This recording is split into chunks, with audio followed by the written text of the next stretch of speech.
often this is referred to as the Miami of Vietnam. It is Da Nang, the fifth most populous city in the country, where about 1.25 million people live. This is situated on the central coast and is a favorite stop for travelers to Southeast Asia. This is serving as the base for my month-long stay in Vietnam. My apartment is located just a short distance away, and I make my way to the beach almost every day. This city, however, has much more to offer than the sand and the ocean. Let's take a look.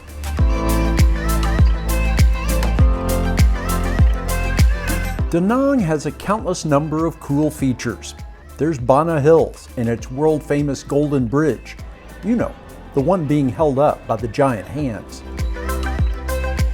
There's the Dragon Bridge, which on weekend nights spews fire and water to the delight of the crowd. There's the giant Lady Buddha statue north of the city, which can be seen from miles away.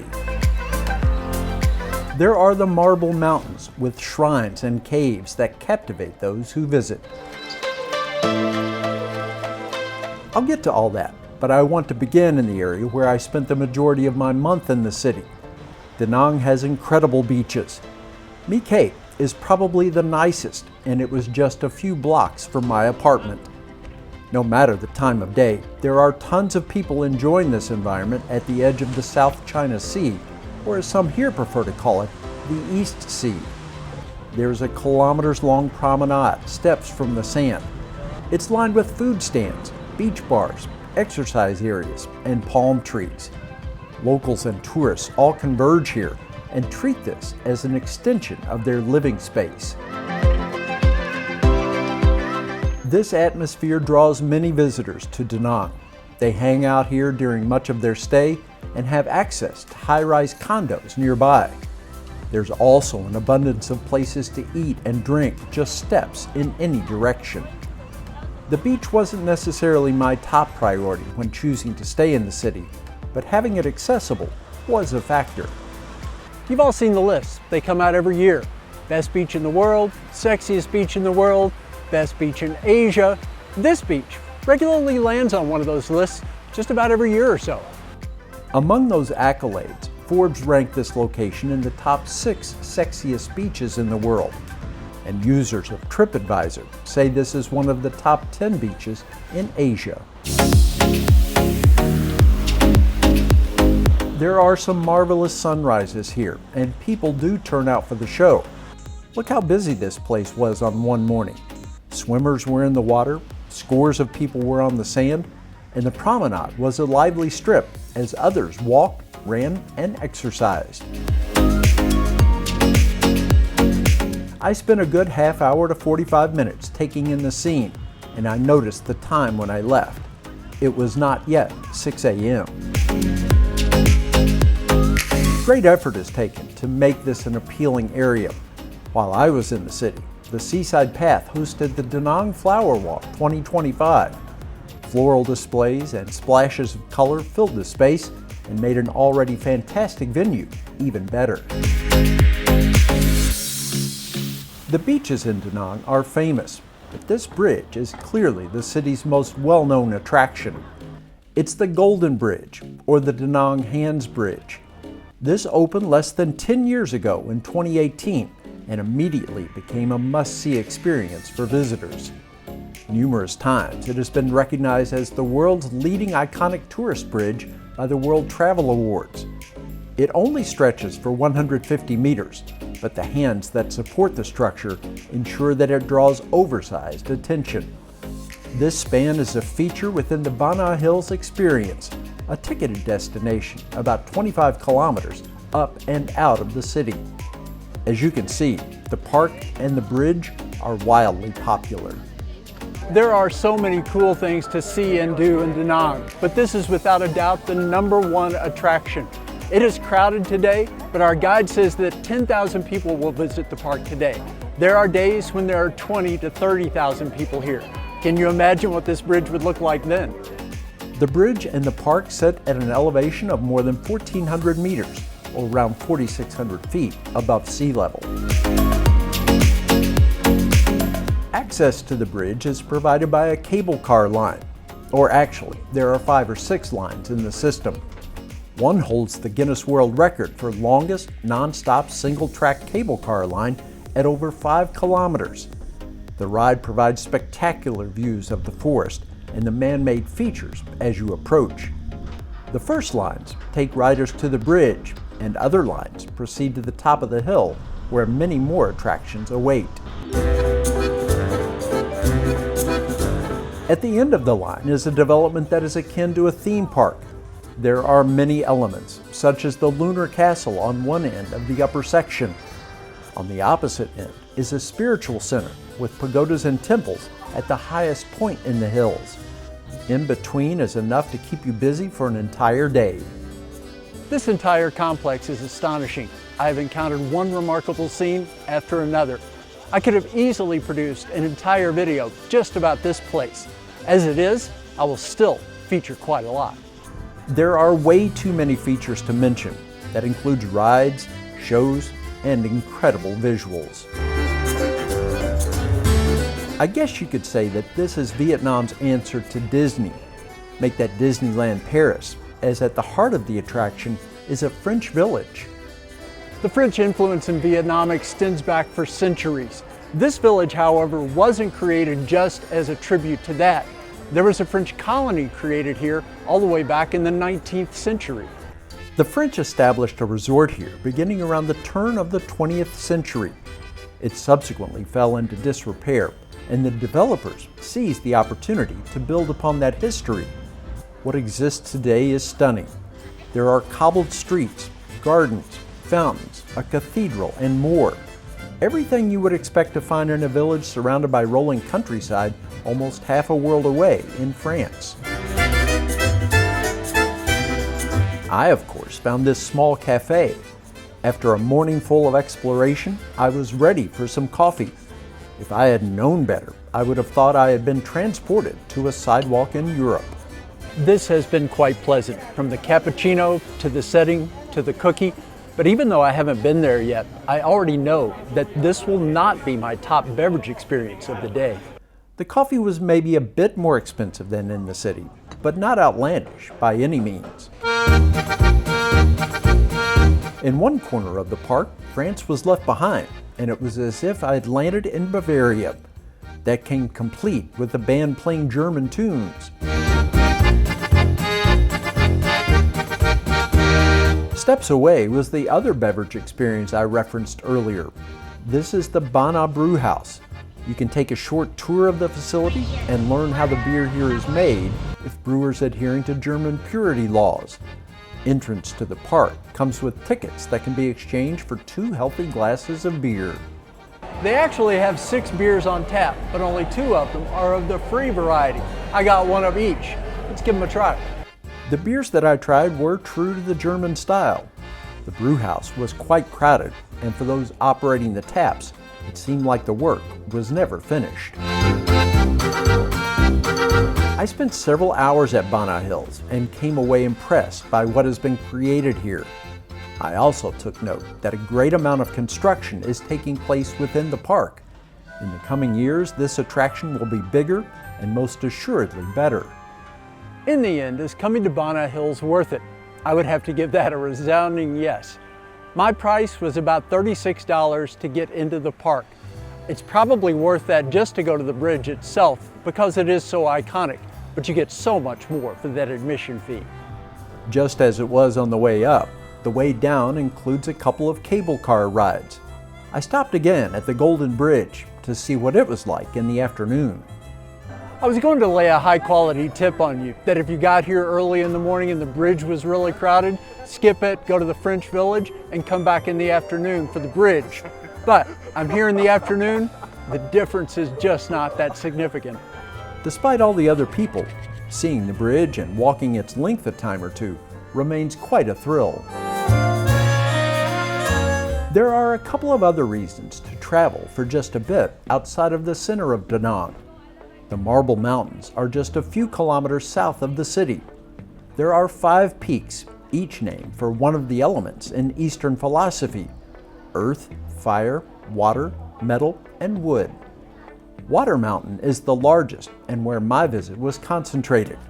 I probably would have been lost in terms of what to see on my own, so I opted for a guided tour.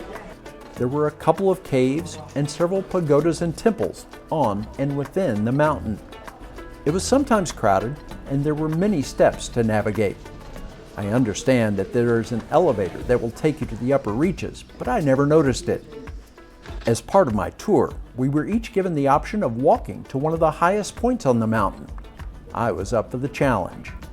There are well over 100 steps from the bottom, and then there's some scrambling near the top. But if you can handle that, this view is magnificent and totally worth the effort. To get to this point, the steps were uneven and the footing was suspect at times. It is not for everyone and not essential for seeing the remainder of the attractions. My favorite part of the Marble Mountains was this space. It is the Huyen Hong Cave. This is massive, and what makes it so special is the sunlight breaking through holes in the ceiling of the cavern where rocks have collapsed through the ages. It is striking and mysterious. On that same tour, I visited the Monkey Mountains on the north side of Da Nang. The big attraction here is this statue, which is commonly known as Lady Buddha. When I arrived 20 minutes ago, it did not look good. Fog was heavy, and it was obscuring the top of the 67-meter tall statue.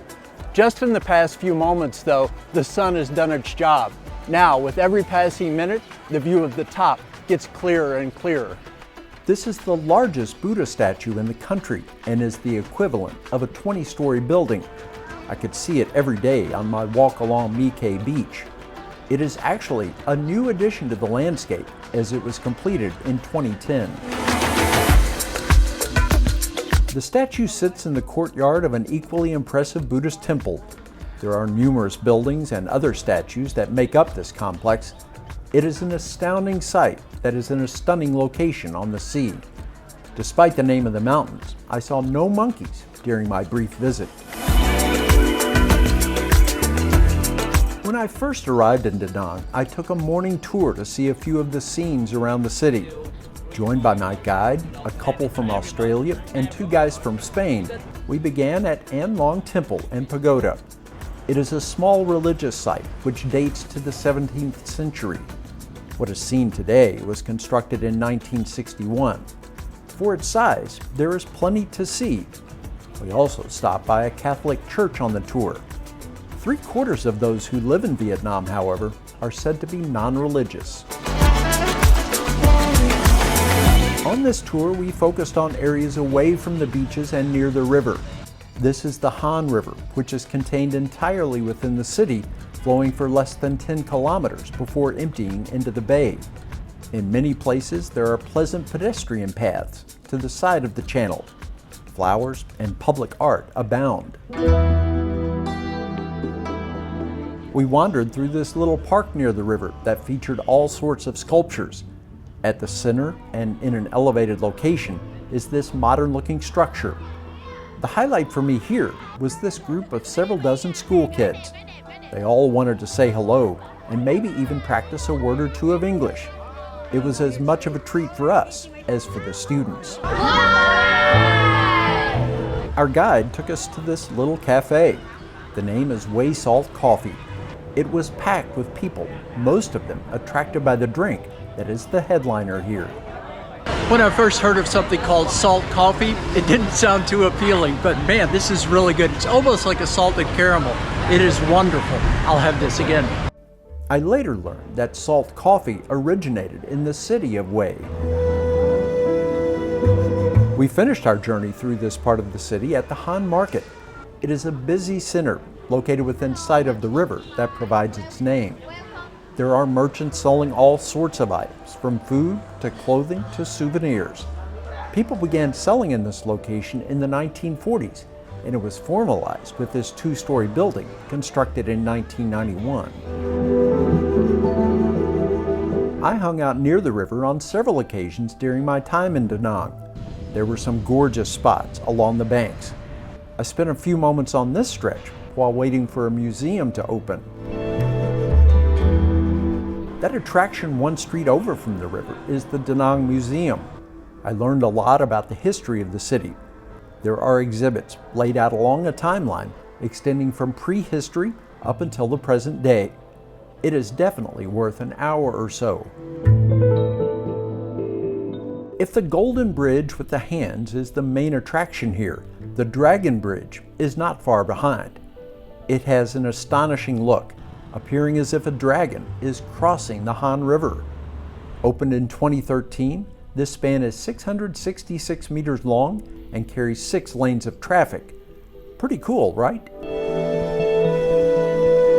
Daytime, though, doesn't reveal the true spectacle here. That comes on weekend nights when the dragon breathes fire and spews water. Hundreds, if not thousands, gather every Friday, Saturday, and Sunday night at 9 p.m. That's when the short 15-minute show begins. At the foot of the bridge on the beach side is the Sontran Night Market.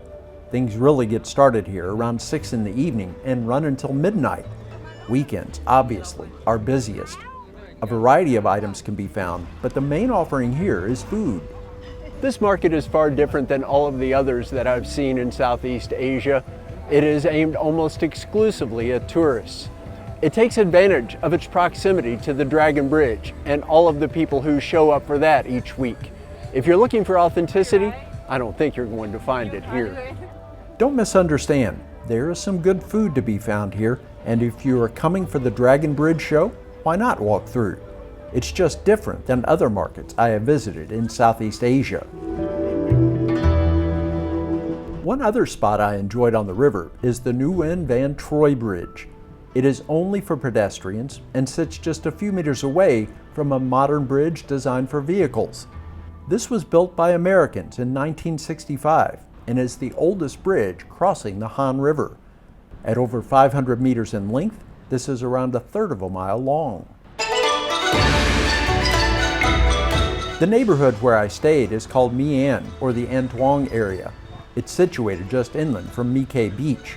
My favorite part was within the grid of back streets, away from the main flow of traffic. Locals and tourists exist side by side in a laid-back environment that contains all the necessities. There's quite a mixture here. It's tourists and locals, and then there are restaurants, coffee shops, hotels, apartments everywhere. It's just a fun place to be. It was a great place to stay, with the ability to walk to so much and inexpensive ride shares through Grab if I needed to venture out farther. Among my favorite elements was this place. It's Paco Coffee. Obviously, there were many options for drinks and food. I was also struck, however, by the look and feel of the place. A second-floor balcony with seating in the shade was a perfect spot to enjoy a cappuccino. Da Nang is packed full of coffee shops. Where I'm staying, there's probably 1 or 2 on every block. I've chosen this one because it's just around the corner from my apartment, and every time that I've been here, the staff has been super friendly. A block and a half from my apartment, I spent a lot of time here. I did visit many other coffee shops and cafes in the neighborhood. This is Gold Coffee. Often, I strayed from my usual cappuccino because the offerings in Vietnam go far beyond the ordinary. In addition to coconut coffee, you can find all kinds of other inventive drinks here. There's egg coffee, salt coffee, banana coffee, avocado coffee. 1 or more of those can be found in virtually every cafe here in Da Nang. There was not a single coffee concoction that I did not enjoy. At the other end of the day, I also discovered a number of places where I could satisfy my desire for a good beer. Right on the beach, a good 20-minute walk from where I stayed, was East West Brewing Company. This was the largest tap room near me that served what it produces. There were many options. I rarely get a flight when I come to a brewery, but I honestly wanted to try 4 of the different beers. The dark and the blonde were just okay. The porter was pretty good, and as expected, the independent stout at 12% was my absolute favorite. It's possible to find East West beers in stores, but the tap room has many more varieties that you won't find there. Just a few blocks from my apartment was another good beer joint. This is Section 30, an establishment where you can find drinks and food. There are a lot of brews offered, and some of them even carry the name of this place. This is not a brewery, but this is a Section 30 Donic IPA. The bar owns the recipe. They have another brewery produce the beer for them. At the moment, there are 3 Section 30 beers on tap. I love the atmosphere here, from the open air seating to the incredible large-scale murals. There is plenty more to see in Da Nang, but I think this provides a good starting point for anyone planning to visit. With a mixture of nature, attractions, big city vibes, and a world-class beach, there is certainly something that will appeal to everyone. Almost at the end of my stay here in Da Nang, I find more to like about this city every day. I fully understand why so many digital nomads and retirees choose to spend a long time here. A month has flown by, and I would be happy extending that by a week or 2. There are many more places to explore though, so it's time to move on. Next up for me is Cambodia, where I'll be based in the capital city of Phnom Penh. I hope you continue to follow me on my journey here on Old, Alone, and Far From Home.